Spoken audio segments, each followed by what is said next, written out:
Hello guys. A lot of you guys have heard about OTC, which is over the counter, and you ask yourself why these companies they are not listed in the major exchanges, like for example Nasdaq or New York Exchange or American Exchange. Why these stocks are not listed there and listed outside? Now it has to do with filing with the information of the company.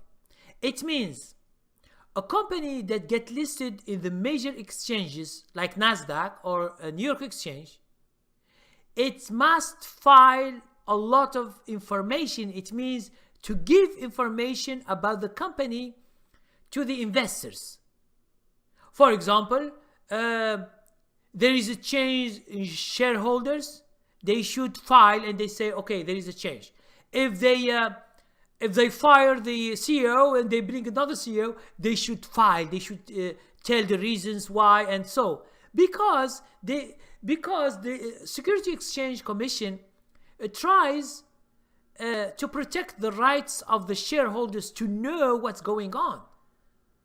Okay? But some companies, they don't want that. They don't want to give too much information. That's why they don't get listed into the major exchanges, and they go to what we call OTC, over the counter. There are some smaller exchanges. Stocks are bought and sold, it's the same, but they are very volatile. A stock $1, it can go to $100 in a few days, or it is $100, it can go to 1 cent in a few days. It means it is volatile, and it is like the black market.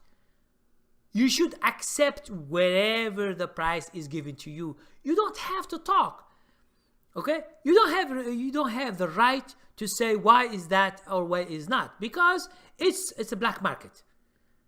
And that's why some companies, they don't want to give too much information to the public. That's why they stay there and they don't go to major exchanges. Okay? So thank you very much and have a nice day.